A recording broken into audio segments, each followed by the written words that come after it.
नमस्कार विद्यार्थी मित्रांनो, कंबाईन ग्रुप बी चे फॉर्म सुटलेले 552 पदांसाठी जाहिरात आहे. 30 एप्रिल फॉर्म भरण्याची लास्ट डेट आहे. फॉर्म भरत असताना महिलांसाठीचा हा महत्वाचा व्हिडिओ असणार, ज्यामध्ये आपण बघणार आहोत की फॉर्म भरताना महिला आरक्षण कसं मिळतं, कागदपत्रे कोणती लागतात आणि कोणकोणत्या जागांसाठी तुमचा विचार केला जातो. सो हा व्हिडिओ शेवटपर्यंत बघा. सगळ्या महिलांपर्यंत, सगळ्या मुलींपर्यंत, सगळ्यांच्या ग्रुपपर्यंत नक्की पोहोचवा. त्यांना सुद्धा समजून घेऊ द्या की स्पर्धा परीक्षांमध्ये महिला आरक्षण कसं मिळत असतं. सो जसं कंबाईनसाठी सगळ्याच एक्झामसाठी हाच रूल लागू आहे. आता मुख्य मुद्द्याकडे तुम्हाला मी घेऊन जातो, पण तत्पूर्वी तुम्हाला सांगू इच्छितो की इग्नाइट अकॅडमी कडनं संकल्पची बॅच ग्रुप बी आणि सी साठी चालू झालेली आहे. ग्रुप सी ची जाहिरात पण अपकमिंग आहे, येणारच आहे. मराठी माध्यमची बॅच आहे, ज्यामध्ये live plus recorded lecture, live lecture बघायला नाही मिळालं तर रेकॉर्ड होऊन जातं लेक्चर, किती वेळेस तुम्ही रिपीट करून बघू शकता. याचं वैशिष्ट्य बघा, ह्या बॅचचं, ही बॅच आहे पूर्व आणि मुख्यची, ही बॅच आहे पूर्व परीक्षा, कोणती बॅच जॉईन करू शकता. आता यामध्ये तुम्हाला शिकवणारी टीम जी आहे ना, ही सर्वोत्तम, महाराष्ट्रातली सर्वोत्तम टीम तुमच्या समोर बघा. अभिजित राठोड सर आहे, मी स्वतः आहे, विजय शेळके सर आहे, परशुराम सर आहे, राजेश जाधव सर आहे, मकरंद सर आहे, नितीन सर आहेत, बाळासाहेब बोडके सर आहे, अमोल सर आहे, किरण सर आहे आणि प्रतीक सर. हे सगळी टीम तुम्हाला इथे एकदम प्रॉपर शिकवणार आहे. युट्यूबवर यांचे डेमोस्ट्रेशन लेक्चर्स अवेलेबल, एकदा जाऊन बघा, तुम्हाला नक्की आवडतील. त्याबरोबर ह्या बॅचमध्ये तुम्हाला पीपीटी आणि पीडीएफ स्वरूपातल्या नोट्स अवेलेबल आहे. त्याचबरोबर तुम्हाला डाऊट क्लिअरिंग सेशन आहे आणि मल्टिपल लेवलला तुमच्या टेस्ट सिरीज पण आहे. Topic wise, subject wise full length test series पण आहे. महा रिव्हिजन सेशन सुद्धा तुम्हाला अवेलेबल आहे. कुठेच जायची गरज नाही. राहिलेल्या कमी दिवसात तुम्हाला जर याचा अभ्यास प्रॉपर करायचा असेल तर लगेच बॅच जॉईन करा. बॅच जॉईन करण्यासाठी खाली डिस्क्रिप्शन मध्ये ऍप आणि बॅचची लिंक दिली आहे, लगेच जॉईन करा. चला मुख्य मुद्द्याकडे तुम्हाला मी घेऊन जातो. पहिला प्रश्न आहे की महिला आरक्षण कसं मिळतं. आता महिला आरक्षण कसं मिळतं याचा अर्थ बघा, 33% महिलांना इथे काय सीट रिझर्व्ह असतात. आता रिझर्व्ह सीट आहे, तुम्हाला जर सीट घ्यायची असेल तर यासाठी तुम्हाला कसं आरक्षण मिळतं, हे घेण्यासाठी तुमच्याकडे काय काय असावं लागतं, आता त्याबद्दल मी तुम्हाला थोडक्यात सांगतो. कागदपत्रे कोणती लागतात ते पण सांगतो. बघा, महिला आरक्षण जर घ्यायचं असेल, फॉर एक्झाम्पल मी एक कॅटेगरी घेतली, एससी कॅटेगरी, एससी फिमेल घेतली. तुम्ही या संदर्भात कोणतीही कॅटेगरी तुम्ही घेऊ शकता, कोणतीही. मी एक्झाम्पल एससी घेतली, तुम्ही इतर कॅन्डिडेट घेऊ शकता. उदाहरणार्थ ओबीसी आहे, उदाहरणार्थ एसबीसी आहे, उदाहरणार्थ सगळंच घेतो, एनटी अ, ब, क आणि ड आहे, ईडब्ल्यूएस आहे, एससी बीसी आहे, कोणती शिल्लक आहे अजून, एसटी शिल्लक आहे अजून, बरोबर आहे. आता काही राहिले असेल तुम्ही समजून घ्या. कोणतीही कॅटेगरी घेतली मी, ओपन मी इथे घेतली का अजून नाही, ओपन मी घेत नाहीये. ओके, या कॅटेगरीतली फिमेल कॅन्डिडेट तुमच्याकडे आहे, तर मग या फिमेलचा विचार, आरक्षण कसं मिळतं बघा. फिमेलला आरक्षण मिळताना सपोज तुम्ही कंबाईन ग्रुप बी ची जाहिरात फॉर्म परीक्षा दिली, परीक्षा देऊन तुमचा रिझल्ट, तुमचा विचार कुठे कुठे होतो, तर इथे लक्षात घेऊ आपण. बघा, म्हणजे पुढचा प्रश्न हाच आहे की मला कोणकोणत्या जागांसाठी माझा विचार होणार आहे. मग आरक्षण मिळताना तुम्हाला कुठे मिळतं आणि कसं मिळतं बघा, 4 ठिकाणी मिळतं, 4 टप्प्यात. पहिला टप्पा तुमचा विचार केला जातो ओपन मधून फिमेलसाठी. दुसरा विचार तुमचा होतो कॅटेगरीमधून फिमेलसाठी. तिसरा विचार केला तुमचा ओपन मधून जनरलसाठी. आणि चौथा विचार केला तुमचा कॅटेगरीमधून जनरलसाठी. म्हणजे किती जागांसाठी तुमचा विचार होतो बघा, कॅटेगरी किती, 4 ठिकाणच्या जागांसाठी. मग ओपन फिमेलला किती जागा माहित नाही आपल्याला, कॅटेगरी फिमेलला माहित नाहीये, जेवढ्या असतील तेवढ्या जागांसाठी तुमचा विचार होतोय, चांगली गोष्ट आहे. 4ही ठिकाणी विचार होतो तुम्ही जर वुमन रिझर्वेशनचा फायदा घेतला तर. आता यामध्ये बघा, कागदपत्रे कोणकोणती लागतात, तर कागदपत्रांसंदर्भात बघा, जनरली तुम्ही जर कॅटेगरी मधून बिलॉंग करत असाल, कोणत्याही कॅटेगरीचं, एनी कॅटेगरी, तुम्ही कोणत्या कॅटेगरीमधून बिलॉंग करत असाल तर तुम्हाला 3 डॉक्युमेंट कंपल्सरी लागतात. पहिलं लागतं तुमचं कास्ट सर्टिफिकेट, बरोबर.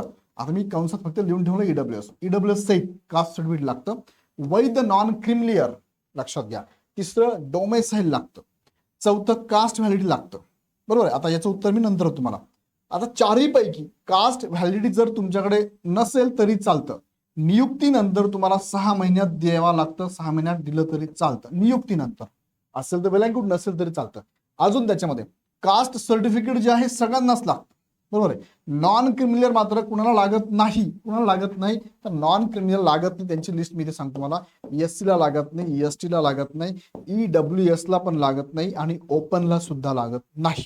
ओके, मग लागतं कुणाला, हे सोडून उर्वरित सर्वच. उर्वरित कोणते उरले मग, ओबीसी ला लागतं, एसबीसी ला लागतं, एनटीचे सगळेच प्रवर्ग ए बी सी डी ला लागतं. त्यानंतर तुम्हाला लागतंय एससी बीसी ला, बघा एससी बीसी ला पण लागतं. यांना लागतं, यांना लागत नाही. नॉन क्रिमिलियर, बरोबर का, नॉन क्रिमिलियर. कशावर काढता, हे उत्पन्नाच्या आधारे काढतात. वडिलांच्या बाजूच कास्ट सर्टिफिकेट लागतं, वडिलांच्या बाजूच एनसेल लागतं.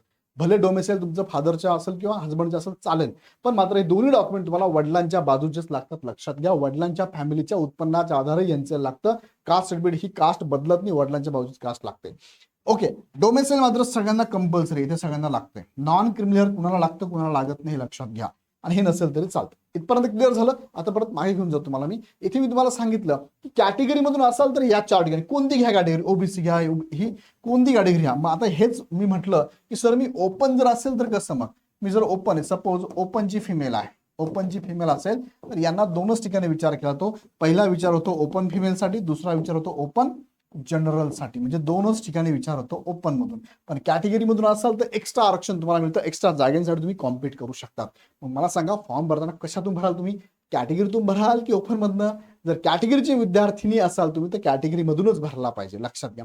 हा भले मग कॅटेगरी सर जागाच नाहीये तरी पण कॅटेगरीतनं भरा, कारण ओपनची जागा अशी तुम्हाला मिळणारच आहे. पण कॅटेगरीतून भरला आणि भविष्यात जर कॅटेगरीच्या जागा आल्या वाढल्या तर संधी मिळेल तुम्हाला. सो भरताना कॅटेगरीतून भरला. फक्त भरताना विचार करा की हे डॉक्युमेंट तुमच्याकडे असावे लागतील. कोणती कोणाला लागतं तुमच्या लक्षात आलं असं मला काय म्हणायचं.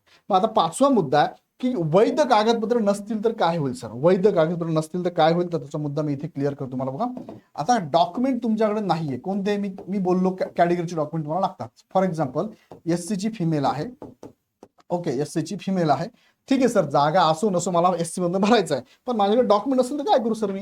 आता फॉर्म भरताना तुम्हाला काय लागतं, कास्ट सर्टिफिकेट लागतं. दुसरं काय लागतं तुम्हाला लागतंय डोमेसाईल, डोमेसाईल. आता यांना तर एनसीएल लागत नाही, मी इथे ओबीसी पण लिहून ठेवलं. यांना एनसीएल लागत नाही तरी पण मी लिहून ठेवलं एनसीएल इफ रिक्वायर असेल तर, इफ रिक्वायर्ड, बरोबर लिहून ठेवलं मी इथे. ओके, आता या तिघांपैकी ज्याला रिक्वायरमेंट आहे, एससी ला लागत नाही पण मी जनरल पकडलं तिघं लागतात. सपोज या तिघांपैकी एक जरी डॉक्युमेंट तुमच्याकडे नसेल, एक जरी डॉक्युमेंट तुमच्याकडे नसेल तर तुमचा विचार कॅटेगरीच्या जागांसाठी होत नाही, कॅटेगरीसाठी तुमचा होत नाही. तुमचा विचार फक्त आणि फक्त कुठे होतो, ओपनच्या जागांसाठी होतो. येतं लक्षात मी काय म्हणतोय, ओपनच्या म्हणजे काय, मी तुम्हाला आत्ताच बोललो. फॉर एक्झाम्पल ओबीसीची महिला आहे आणि तिला 3 डॉक्युमेंट लागतात, कास्ट सर्टिफिकेट लागतं, एनसीएल पण लागतं आणि डोमेसाईल पण लागतं. फॉर एक्झाम्पल तिच्याकडे एक डॉक्युमेंट नाही याचे, कोणतं तरी एक नाही, सपोज डोमेसाईल नाही, हे आहे डोमेसाईल नाही. मग हिचा विचार जो होणार होता 4 जागांसाठी, कोणत्या कोणत्या, हिचा विचार होता ओपन फिमेल साठी होणार होता, दुसरा विचार होणार होता कॅटेगरी फिमेल साठी, तिसरा विचार होता ओपन जनरल साठी आणि चौथा विचार होता कॅटेगरी जनरल साठी. मग याच्यामधनं तिच्याकडे जर कॅटेगरीच्या अगेन्स्ट तिच्याकडे जर डॉक्युमेंट नाहीये तर तिचा विचार कॅटेगरीसाठी करण्यात येणार नाही, इथे होणार नाही, इथे होणार नाही. राहिल्या 2च ठिकाणी कुठे होणार, फक्त ओपन फिमेल साठी होईल आणि ओपन जनरल साठी केला जाईल. येते लक्षात, इतकं सिंपल आहे. सो आता पहिले काय होतं 2023च्या अगोदर महिलांसाठी ना 33% आरक्षण सर्टिफिकेट काढावं लागायचं. आता ते आहे का लागू, ते लागू नाहीये, त्यासाठी जीआर आलेला आहे, तो आता लागू नाहीये. कोणत्याच एक्झामला महिला आरक्षणासाठी वेगळं काही डॉक्युमेंट लागत नाही. हे मी जे सांगितलं हेच तुम्हाला लागतं. जर नसेल हे डॉक्युमेंट कॅटेगरीचे तर ओपन मध्ये तर तुम्हाला मिळणारच आहे. फिमेल असाल तर ओपन फिमेलच्या जागा तुम्हाला मिळणार, त्यासाठी वेगळं आरक्षण घ्यायची गरज नाही. ओपनच्या फिमेल जर असेल ना, ओपनच्या फिमेल त्यांना कोणतंच डॉक्युमेंट लागत नाही, कारण त्या कॅटेगरीमध्ये नाहीच आहे. ओपनच्या फिमेलला automatically open general open female दोन्ही जागा मिळतात. सो त्यांना सेपरेट घ्यायची गरज पडत नाही. कळलं की मला काय म्हणायचंय, कळलं असेल मला कमेंटमध्ये कळवा. तुम्हाला माहित होतं, माहित नव्हतं, माहित झालं मला कमेंटमध्ये नक्की कळवा. आणि अजून काही डाऊट मनामध्ये असेल तर मला कमेंट बॉक्समध्ये नक्की टाका. त्या प्रश्नाचं उत्तर मी पुढच्या व्हिडिओत देईल. आणि असेच नवनवीन व्हिडिओ बघण्यासाठी, अपडेट बघण्यासाठी, ऑथेंटिकेट माहिती घेण्यासाठी हा चॅनल सबस्क्राईब लगेच करा. आवडला व्हिडिओ तर लाईक करा, सगळ्या मित्रांना शेअर करा. आणि जाताना परत एकदा सांगतो, तुम्हाला जर कंबाईन ग्रुप बी आणि सी ची तयारी करायची असेल ना तर आता लगेच ही संकल्प बॅच चालू झालेली, लगेच जॉईन करा. बॅच जॉईन करण्यासाठी ऍप डाउनलोड करा. ऍपमधून डायरेक्ट खाली ऍपची लिंक पण दिली बघा, डाउनलोड करा, माहिती भरा, ओटीपी येतो, ओटीपी टाका, कॅटेगरी निवडा, एमपीएससी कंबाईन बॅच, त्यावरती बॅच निवडा. बॅच निवडली की तुम्हाला बाय नाव करायचं, बाय नावला फी भरायची, फी भरली की 8 तासामध्ये तुम्हाला ऍपवरती माय कोर्सेसच्या अंडर तुम्हाला बघायला मिळतंय तुमची बॅच लाईव्ह प्लस रेकॉर्ड झालेली असेल. काही शंका असेल तर ह्या नंबरला नक्की कॉल करा.